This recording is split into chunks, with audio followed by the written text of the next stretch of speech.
So, what are the items nga po ba to prepare before inserting IV cannulas?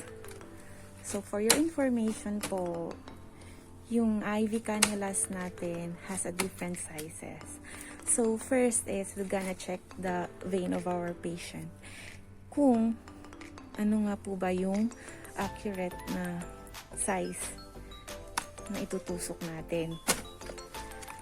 So, we're gonna start from this block 1, the 16 gauge.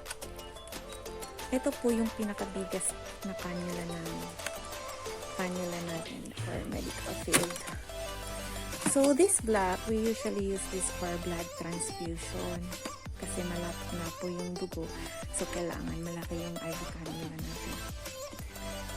Or like for example, yung mga malalapot na medications, yan, kailangan malaki din yung IV cannula. Otherwise, pag maliit po yung IV cannula natin, nasisira po yung vein ng pasyente natin. So, next is the green cannula. This is 18 gauge. Yan. 18 gauge. Next size is the pink one, and yan, 20 gauge po siya. And then, the blue one, 22 gauge.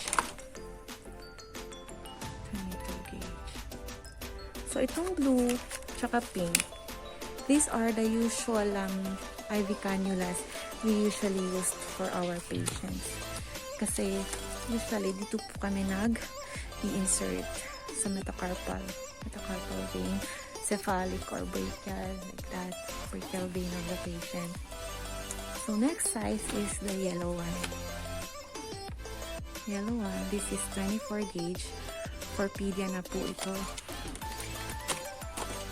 Pwede rin naman po for adult, pero like for example, pag halimbawa po mahirap insertan or hindi po masyadong visible yung vein or maliit yung vein, so para lang maka-insert, so ito na lang po yung yellow yung ginagamit namin. And then the last one is itong violet for infants, newborn babies. Yan. So, since ganito lang po yung ganito lang po yung vein ko, I'm gonna choose this blue one, this 22 gauge. Yan. Itong vein ko, pang 22 gauge lang po ito. So, nakapili na po tayo ng isang item. Next is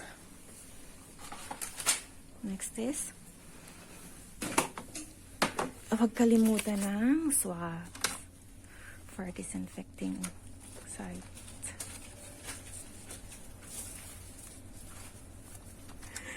And then our three-way.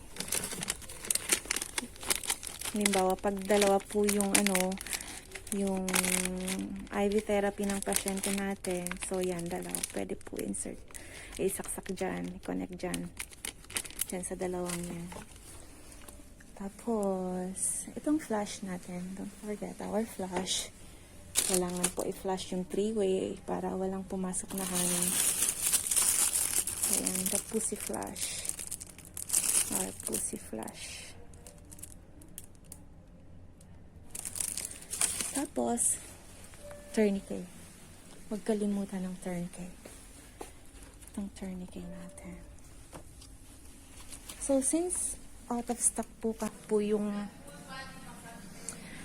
IV dressing namin, IV cannula dressing namin, I'm gonna use this plaster na lang po. Ito. Actually, hindi po to siya maganda kasi madaling masira yung IV cannula ng pasyente. Hindi kasi siya madikit. Kaso wala pong choice. So, the last one is the label. Hindi ko po mahanap yung label nasa labas. So, yun lang po. Yun lang po muna. Bye!